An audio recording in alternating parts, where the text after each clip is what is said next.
ครับพี่น้องนี่ไปอีกไทยไงพี่น้องปลาขี้บ่อ1 ตัว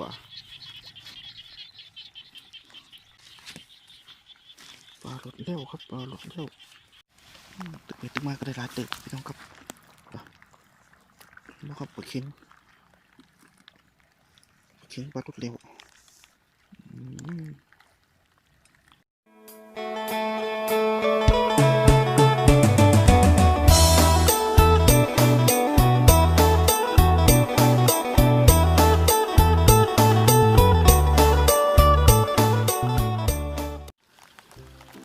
สวัสดีครับพี่น้องครับสวัสดีกันตอนเช้าๆครับวันนี้ก็มาพบพ่อกันกับช่องอีสานพาไปเบิ่งอีกตามเคยครับโดยผมนายเพชรอ้วนครับวันนี้ผมก็สิพาพี่น้องมายกยอยกสะดุ้งเนาะครับเมื่อคืนนี้ฝนตกแห้งเนาะครับพี่น้องหวังว่าป่าสิขึ้นครับมื้อนี้ไปครับไปติดตามรับชมกันได้เลยครับครับท่านผู้ชมครับผมก็ขอฝากกดติดตามกดไลค์กดแชร์กด Subscribe นะครับเพื่อเป็นกำลังแรงใจในการเฮ็ดคลิปต่อๆไปครับขอบคุณหลายๆครับ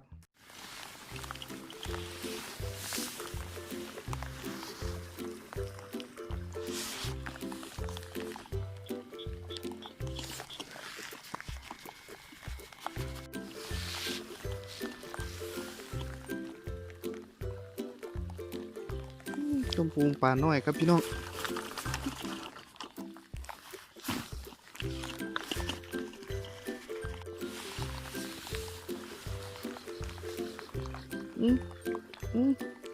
โอ้ตาลครับพี่น้องรุ่นครับพี่น้องโอ้ปลาเข็งโอ้เห็นไหมครับปลาเข็งไงปลาเข็งไงปลาเข็งไงครับปลาเข็งไง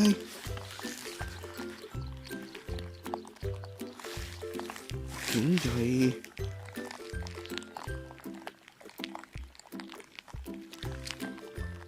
ครับพี่น้องปลาเข็งไงครับ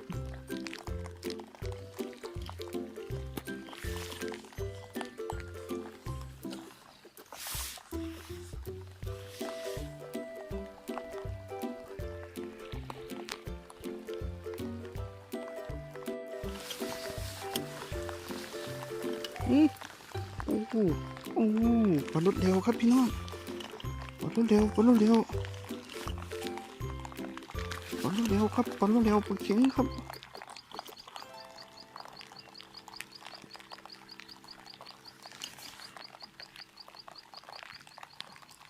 ครับปลาเข็งครับปลาเข็ง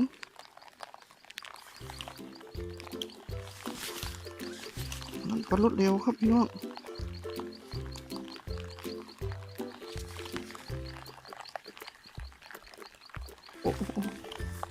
รุดแล้ว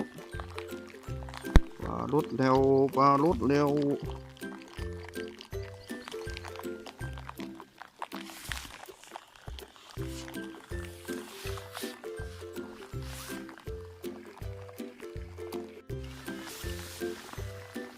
โอ้ยังบ่ได้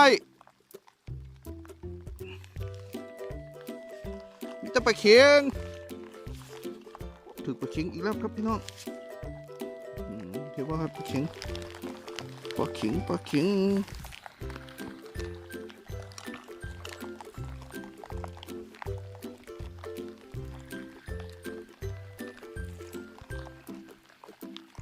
ปลาเข็งครับปลาเข็ง2 ตัวครับ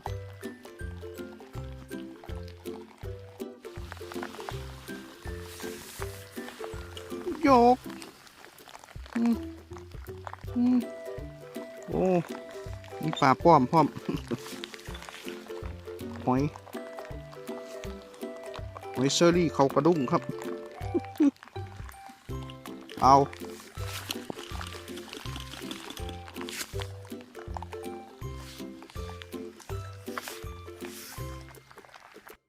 โอ้เมื่อคืนนี่ฝนตกแห้งขนาดครับพี่น้องครับแต่ว่าน้ำกะบ่หลายไหมฝนตกตั้งแต่ตี 1ครับจนสอดแจ้งยังบ่เศร้าตกอยู่ครับเดี๋ยวนี้ก็ยังตกอยู่นะครับ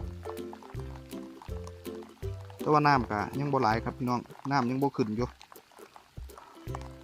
นี่ก็ลองมายกเบิ่งครับ ก็ไม่เฮ็ดมองไว้เนาะครับนาท่อมายกเบิ่งว่าป่าสิขึ้นมาบ่เนาะครับแต่ว่าเขาเจ้าก็เฮ็ดคอนคูนาปังไว้เบิดป่าขึ้นมาบ่ได้ครับพี่น้อง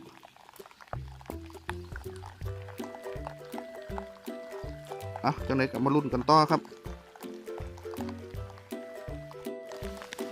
บาดนี้จะไปเข็งไงครับพี่น้อง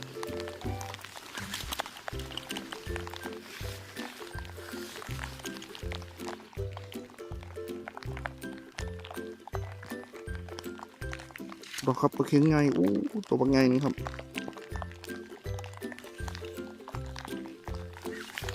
มาเป็นคู่แล้วครับช่วงนี้สงสัยจะมีแต่ปลาเข็งครับพี่น้องมาเป็นคู่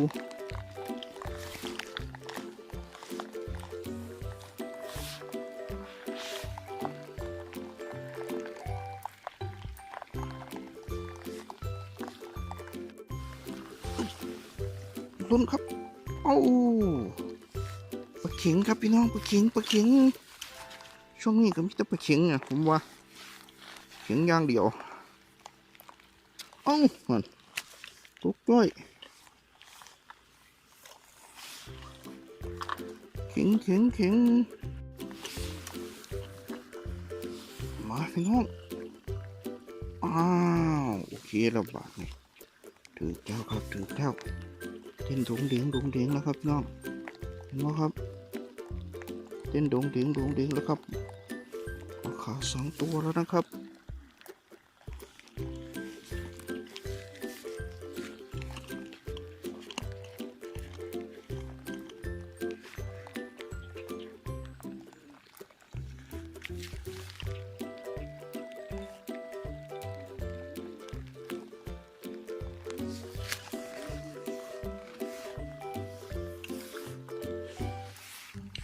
เจ้าอื่นมาปลายังครับวันนี้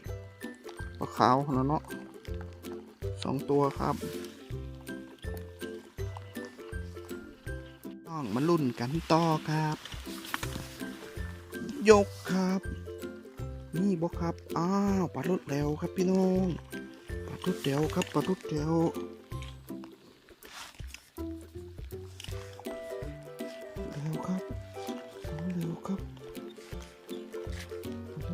ครับ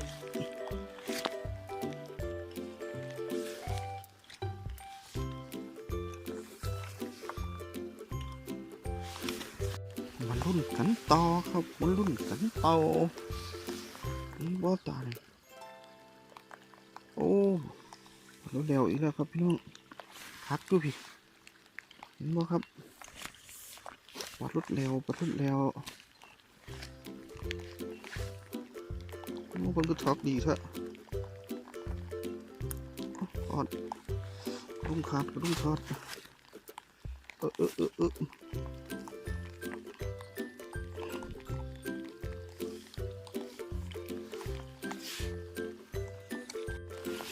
นกันครับ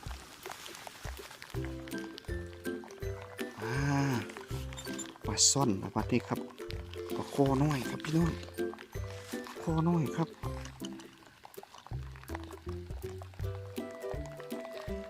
ปลากั้งปลากั้ง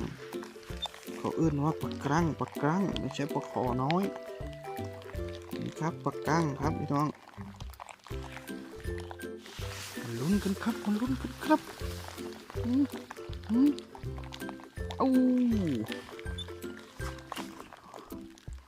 รถเร็วครับพี่น้องปลารถเร็วครับปลารถเร็วบาท 2ครับบาท 2ครับบาท 2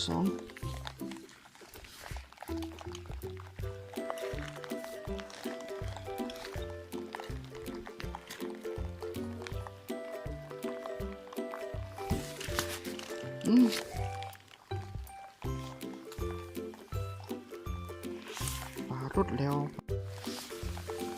ลุ้นกันเรื่อยๆครับนี่พ่อตา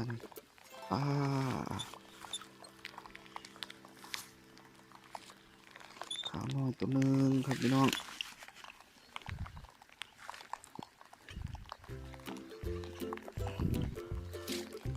ป ลาขี้บ่อมากสิ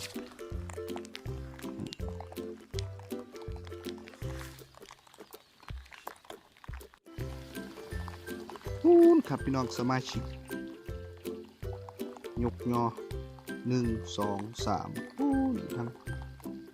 หัวไฟพุ่นครับ3 ค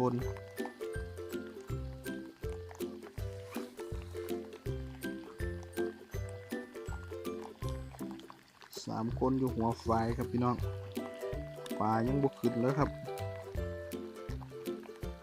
มาลุ้นของเฮ้าต่อครับมาลุ้นของเฮ้าต่อชับ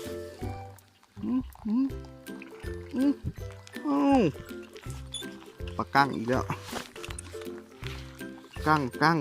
ง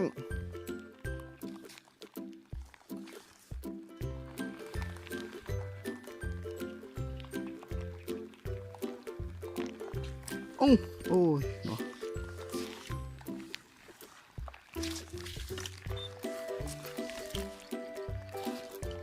ดูเอายากแค่ละบัดปลากั้งครับพี่น้องปลากั้งปลาคอกั้งครับพี่น้อง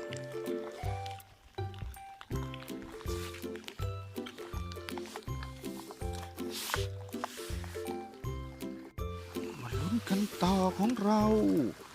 ชอบอ้าวปลาเข็งอีกแล้วปลาจิ๋งอีกแล้วครับพี่น้องปลาเข็งอีกแล้วช่วงนี้สงสัยมีแต่ปลาเข็งว่าช่วงนี้ครับปลาจิ๋งเข็งบืนโคกดีขนาด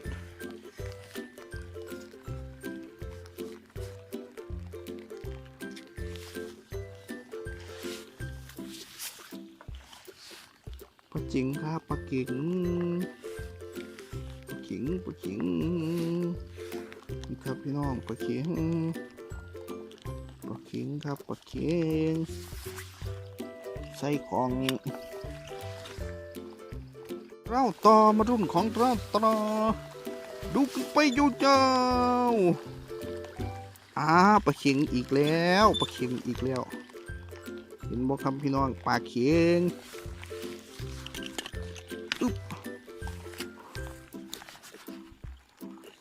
ปลาเข็งมีแต่ปลาเข็งช่วงนี้ครับปลาเข็งเก็บ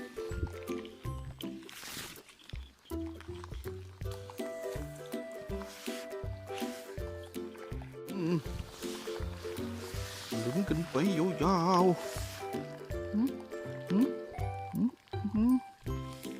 ปลารถเร็วครับน้องปลารถเร็วปลาขาวครับแต่ส่วน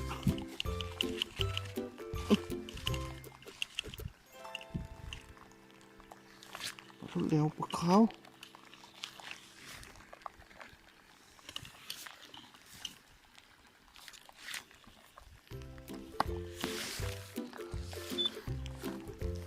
ครับปลารถเร็ว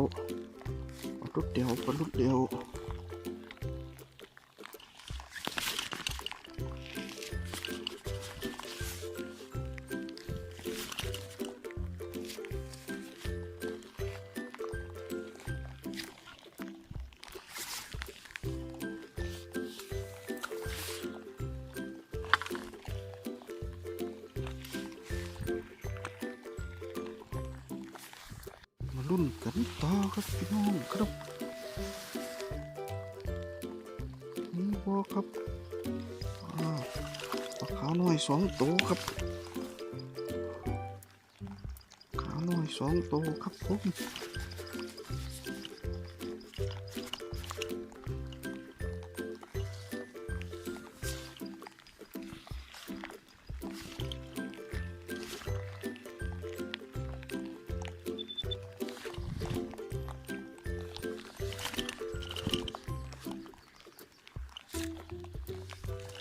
โอ้เอาหนักเถอะ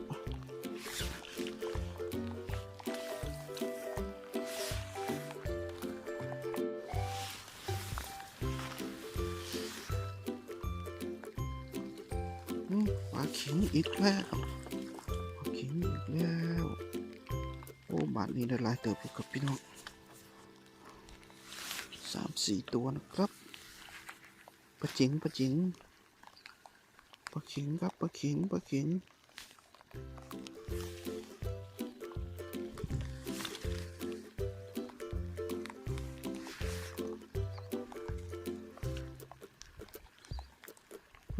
ขปลาขาว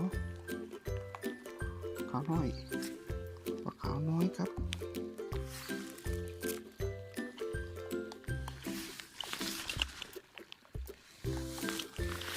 ขาวน้อยอีกตัวหนึ่งครับขาวน้อยอีกตัวหนึ่งครับ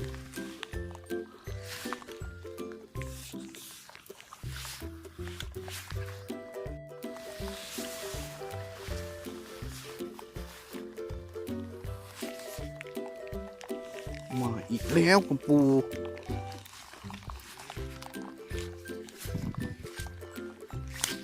มาอีกแล้ว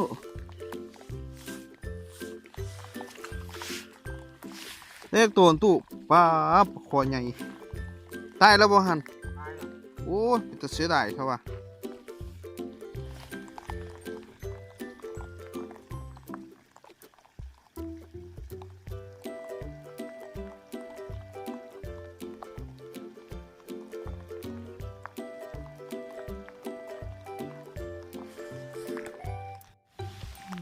ตึกมาก็ได้หลายตึกพี่น้องครับดูครับปลาเค็งปลาตุดเร็ว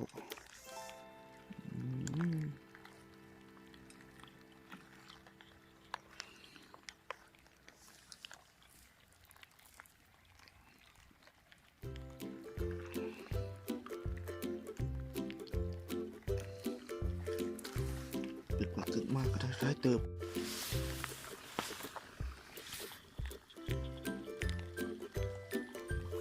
ขาวน้อย1 ตัว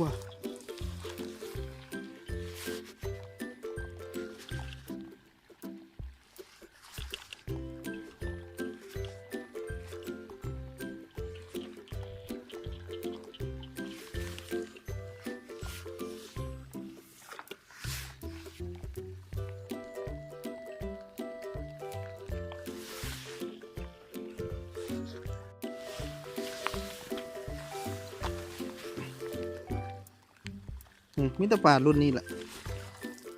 รุ่นป่ารอด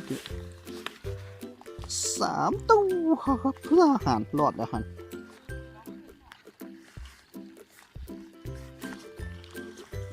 3 ตัวครับพี่น้อง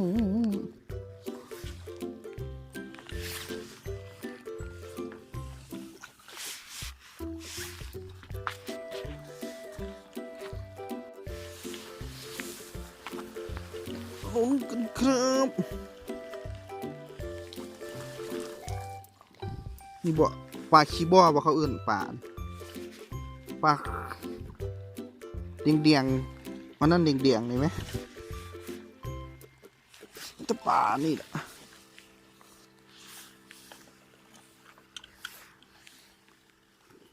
2 ตัวครับพี่น้อง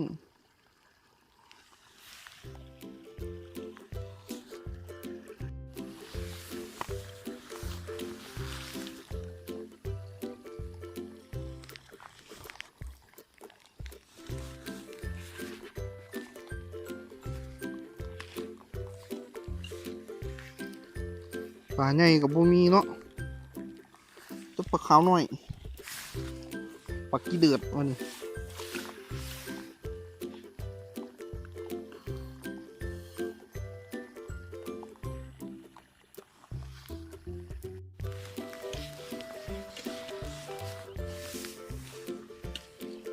น้ำก็มาหลายแล้วถึกแล้วเว้ยบัดนี่ถึกปลาอีไทยไงแล้ว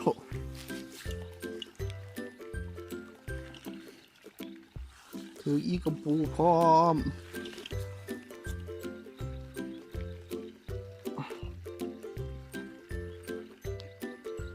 ปลารถเร็ว1 ตัวปลาอีไทย1 ตัวครับพี่น้อง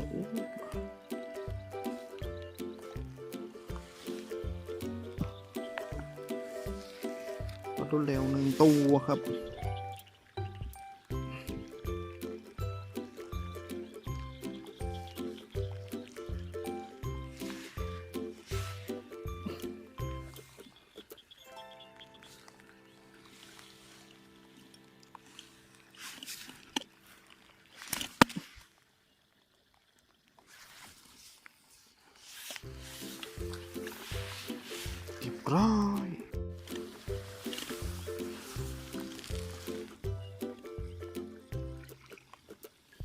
จิงปลาขิงปลาขิงปลาขิง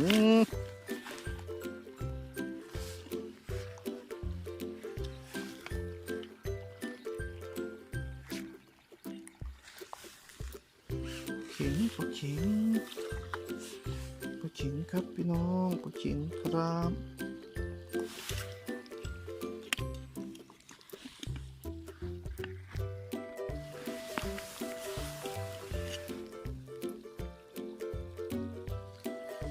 ปลาจิงน้อยอีกแล้วนี่จะปลาเข็งปลาเข็ง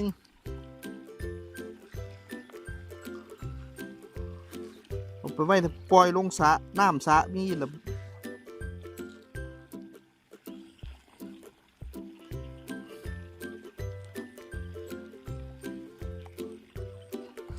ตัวนี้น้อยปลาเข็งเพิ่นก็ได้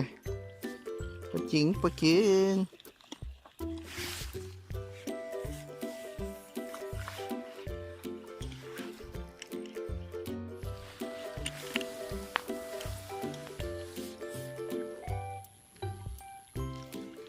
ลดแล้วอีกแล้วครับปลาลดปลาลดปลาลดปลาลดปลาลด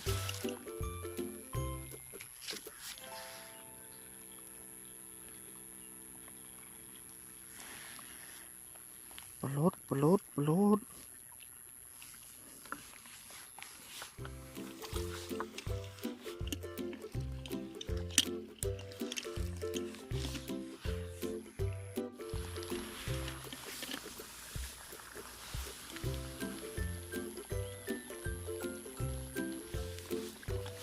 ขาวขี้วัวอีกแล้ว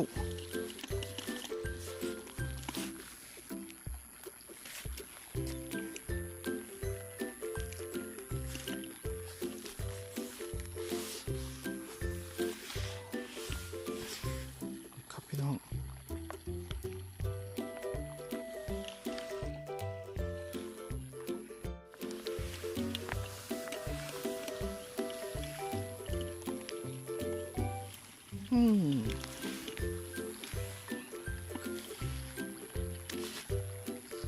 ขาวแมงครับพี่น้อง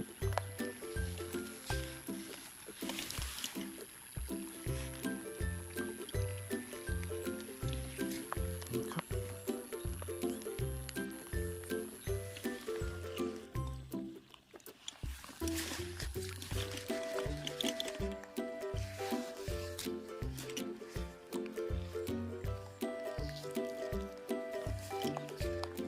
ปลาชิโบตัวนึงปลาชิโบหนึ่งตัวโอ้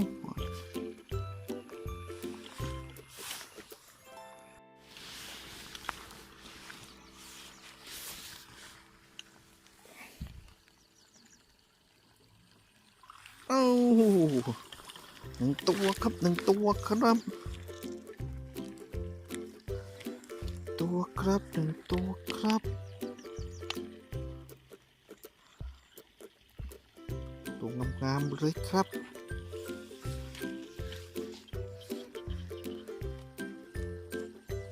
ตัวสวยๆเลยครับ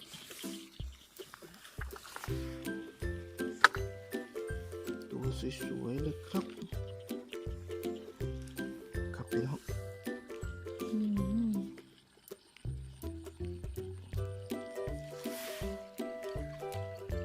ปลานี่มันไข่ออกเบิดวะ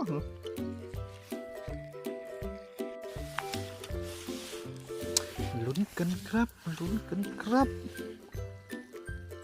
ลุ้นกันครับปลารถเร็วหนึ่งตัวครับ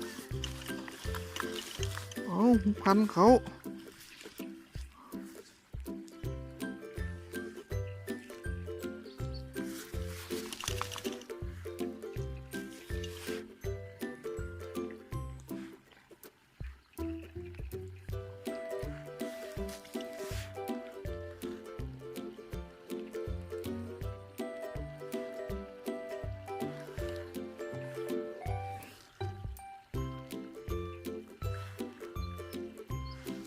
ปลารถปลารถปลารถปลารถแล้ว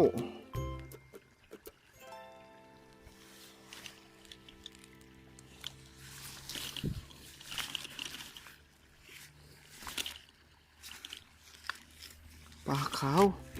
น้อยตัว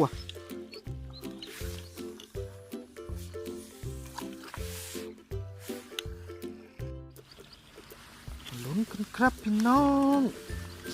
ปลาเลยครับปลาขี้บ่อ1 ตัว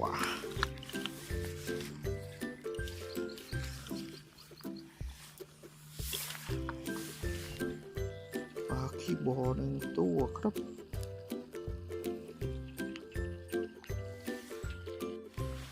มาลุ้นกันครับครับพี่น้องปลาอะไรครับอ้าวเริ่มถึกแล้วครับปลาเริ่มถึกแล้วครับครับพี่น้องดึง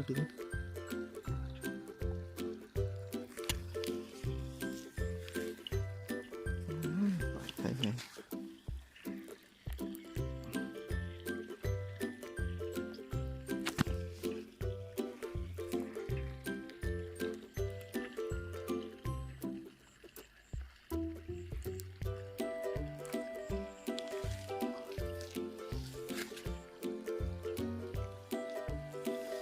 อีไทยใหญ่ครับตัวไข่ครับ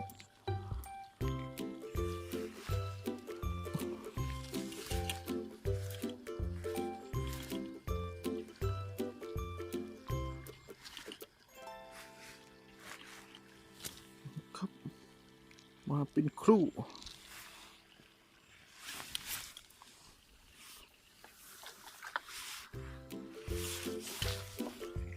ลุ้นกันครับ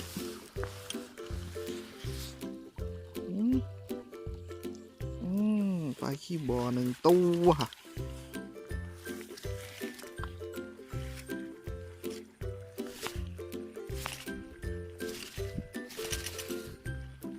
เป็นยังมันคือหมักติดเถอะนั่นตกบ่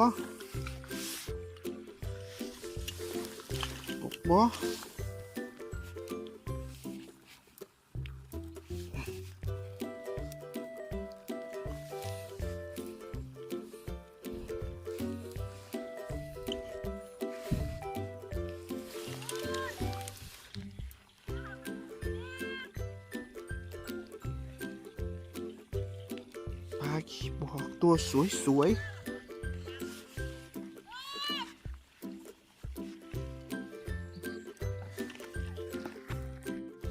ลุ้นกันครับมาลุ้นกันครับ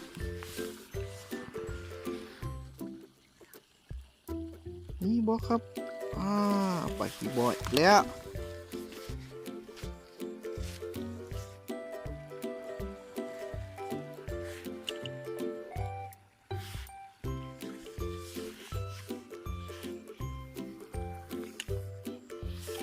ปลาขี้บ่อตัวสวย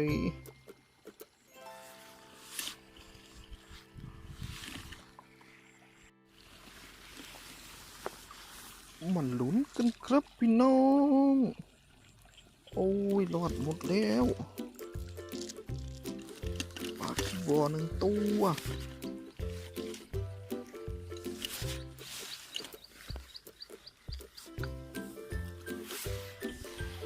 ปลาคางแดงปลาคางลายปลาขี้บ่อ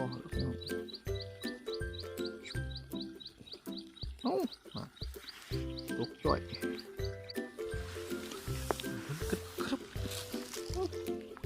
ปลาขี้บ่ออีกแล้วตัวสวยมากตัวนี้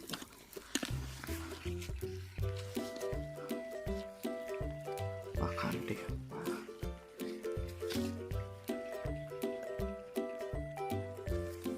นะครับโอ้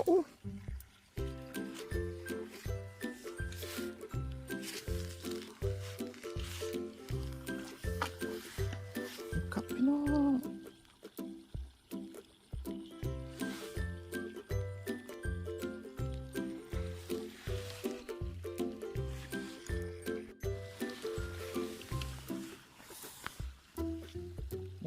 มาอีกแล้วกัมปูนี่กัมปูมาจะเอากลับบ้าน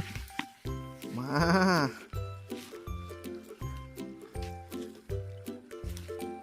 กัม ปูถือกระโดง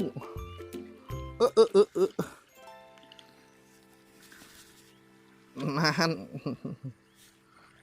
คำปูครับคำปู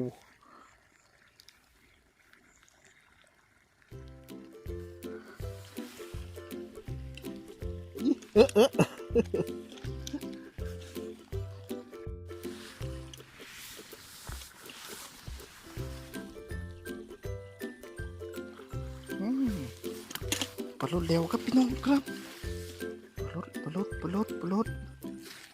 ตึงบอกครับปลาลดแล้ว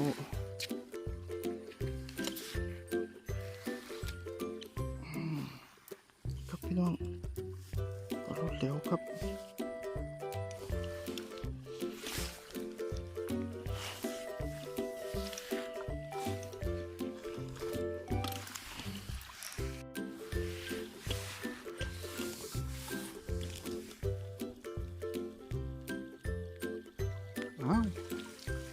ได้อีกกับปูอีกแล้วปลูพี่น้องปูกลับบ้านด้วย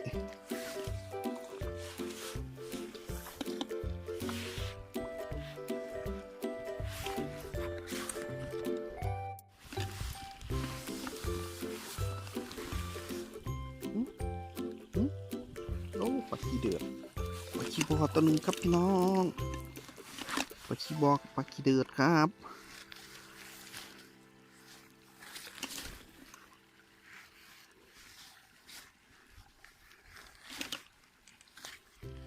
นี่ครับพี่น้องครับ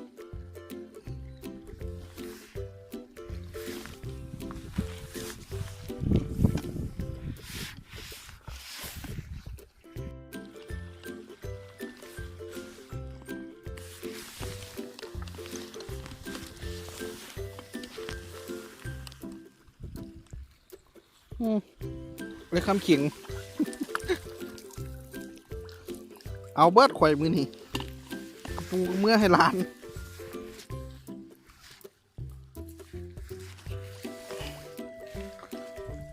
ปลาเข่งครับปลาเข่งปลาเก๋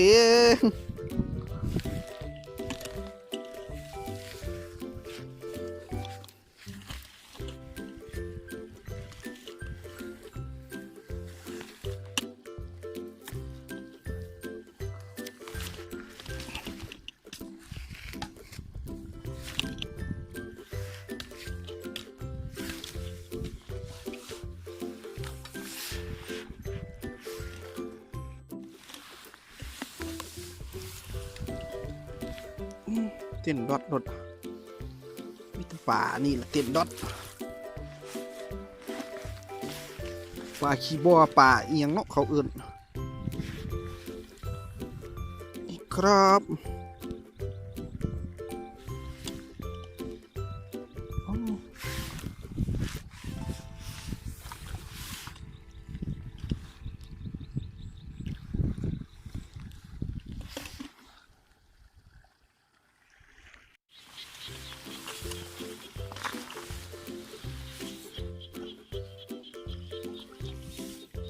ขอหนึ่งตัวพี่น้อง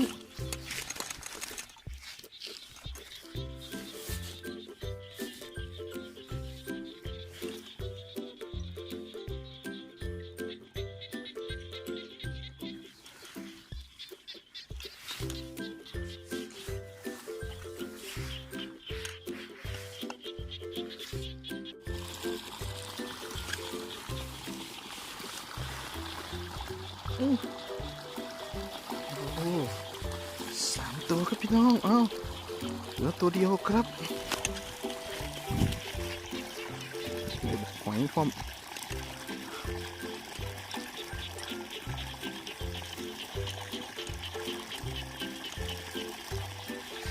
นะครับได้หอยเชอรี่ด้วย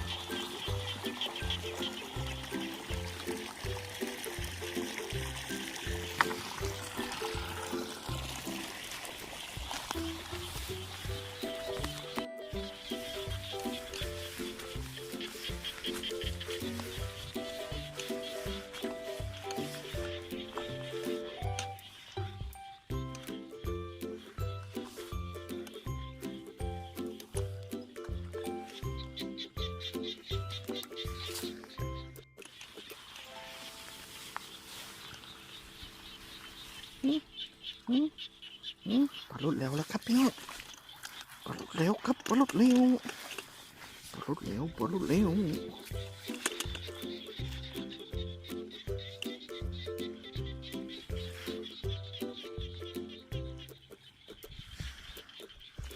ปลาลดแล้วหนึ่งตัวครับ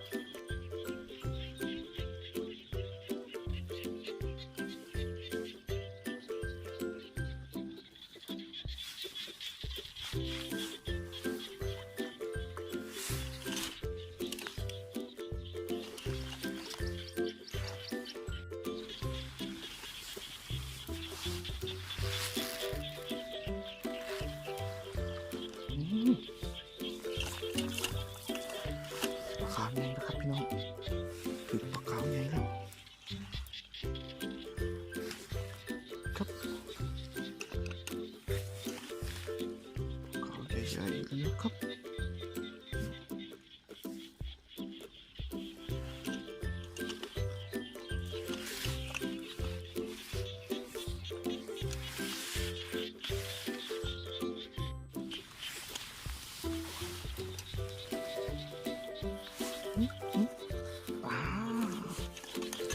ตัวครับพี่น้องตัวขาวครับ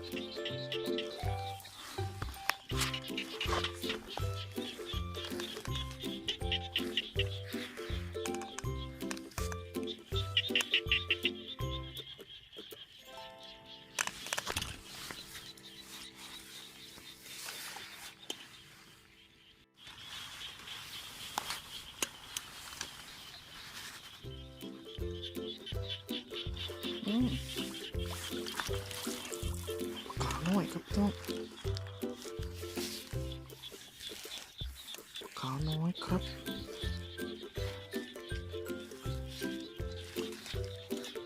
ตัวที่หนึ่งครับ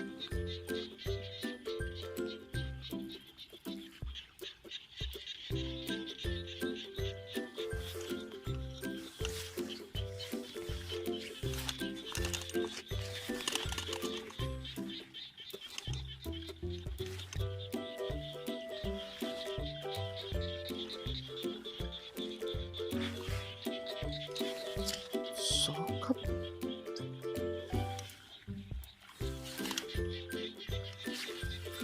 สามครับ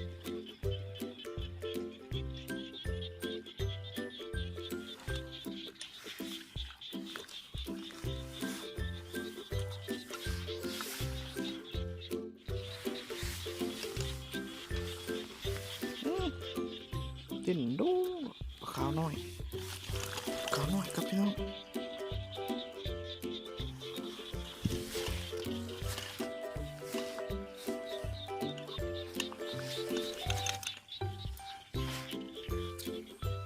ครับปลาขาวน้อยหนึ่งตัวครับ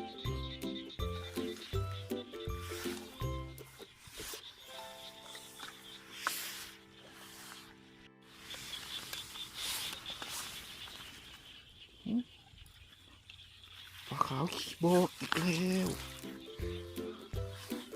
ขาวขี้บอกตัวหนึ่งครับพี่น้อง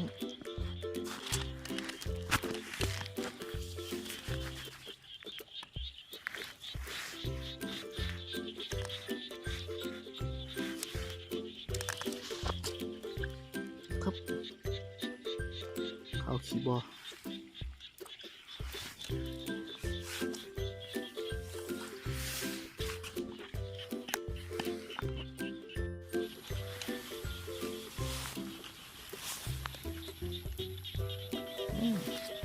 ปลาขาวเต็มตัวครับขาวหนึ่งตัวครับพี่น้องขาวน้อยหนึ่งตัวอีกครับ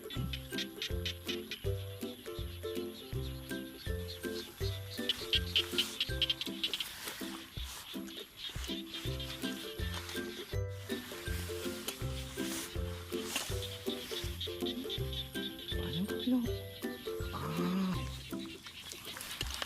ปลานั่นอีกแล้วครับปลารถเร็วอีกแล้วครับพี่น้องปลารถเร็วปลารถเร็ว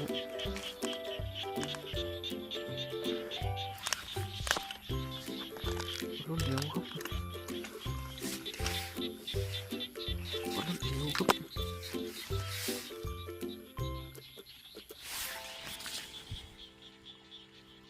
กันนะครับปลารถเร็วครับพี่น้อง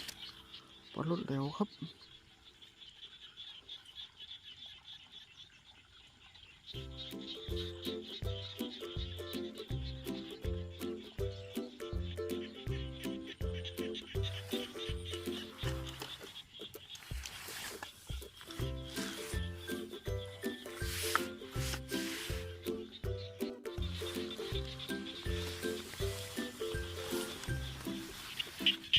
ปลาขาวน้อย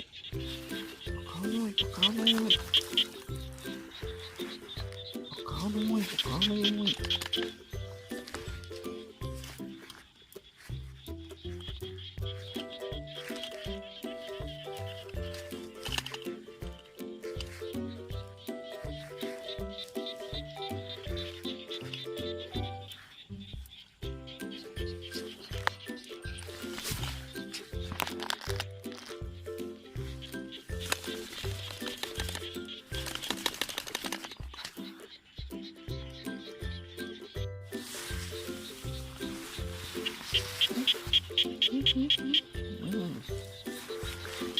ปลาขี้บอลตัวครับ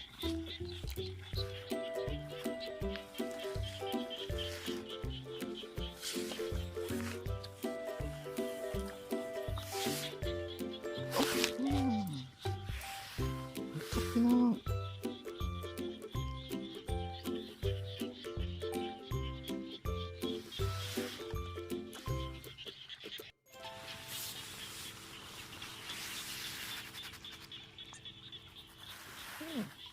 ปลาขาวน้อยครับ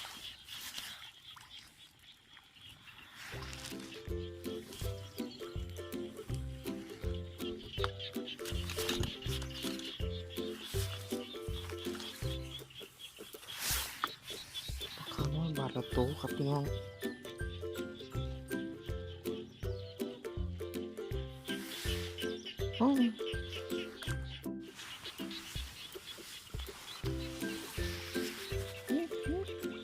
โอ้ตีนออกเบิดเลยปลาขาวน้อยครับพี่น้อง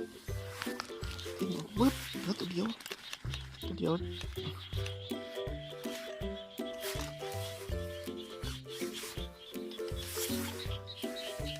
ครับ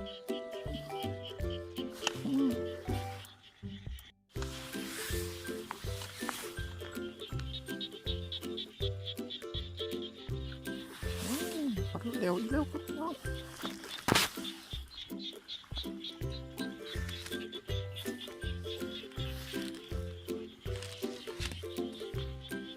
ปลาเร็วครับปลาเร็ว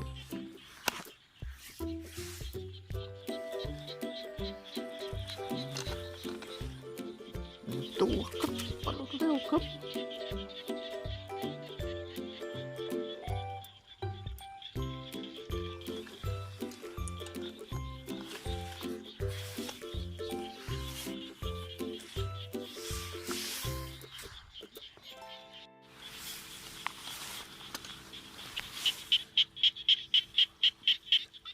ปลาขาวครับพี่น้องตัวครับ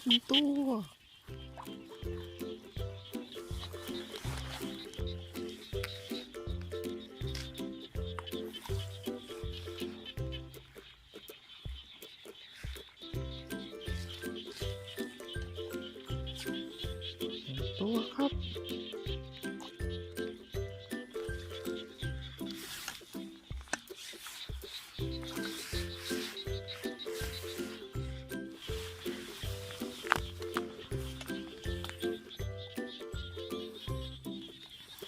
ปลาขี้บอลตัว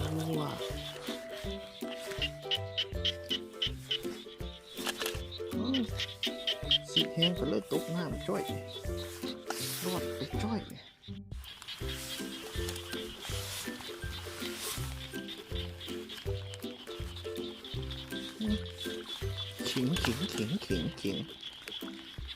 ขิงไอ้คำขิงเก็บครับพี่น้อง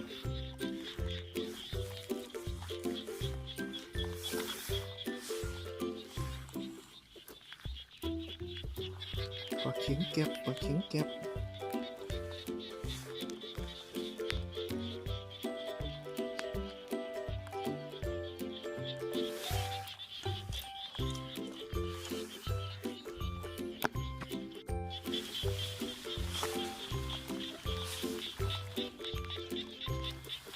อีปูมาแล้วครับพี่น้องครับ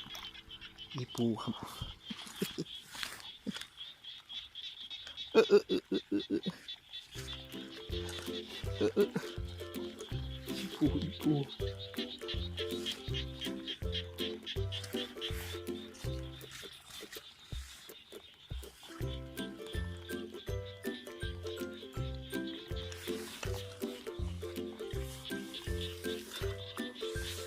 อีปูครับพี่น้อง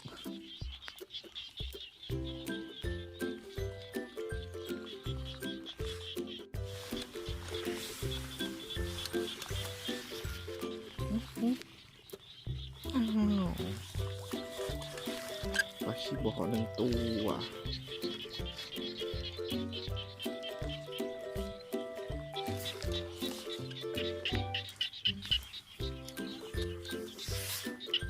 ปลาขี้บ่อหนึ่งตัวครับพี่น้อง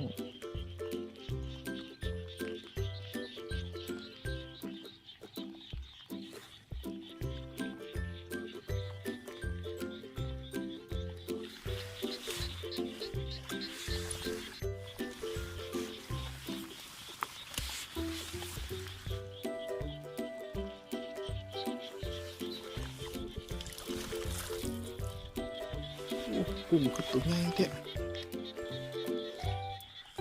จุ่ม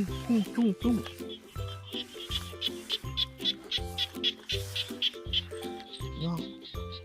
เบิ้งกุ้งครับเราตัวใสๆเลย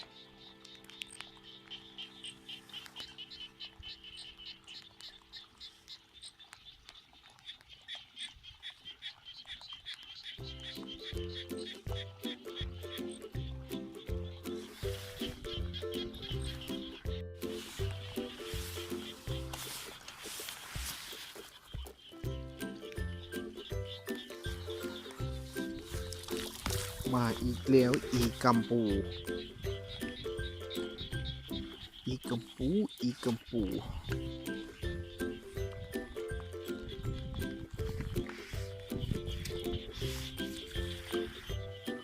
มันอีกระปูขนาดพี่น้องเอ๋ย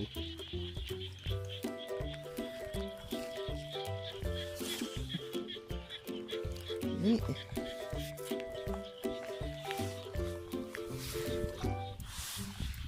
ปูครับพี่น้องครับปูครับกระดุมมันอีกระปูครับพี่น้อง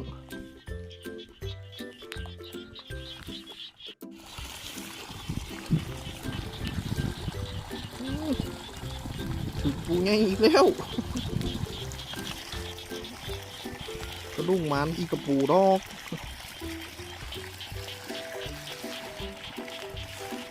กล้ามใหญ่มากเลย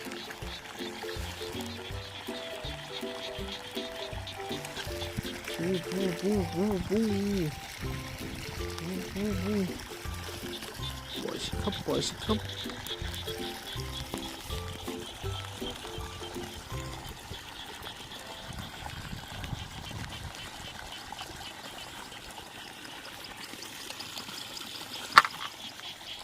น้องปูครับตัวบางไงนี่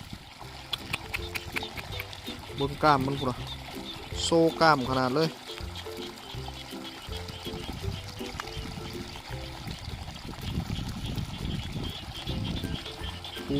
ปูใหญ่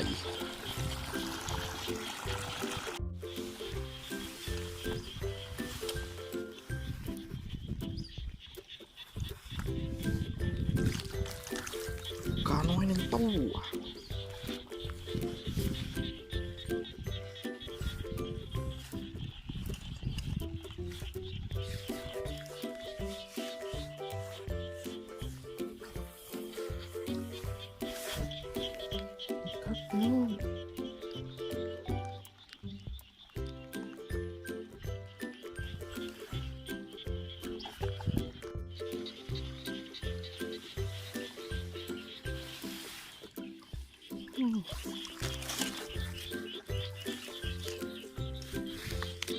ไปไทยไงพี่น้อง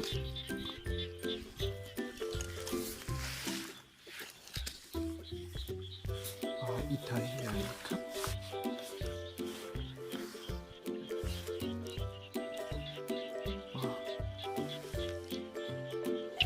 าวใหญ่ปลาขาวใหญ่โอ้ตัวใหญ่เติบครับพี่น้องครับ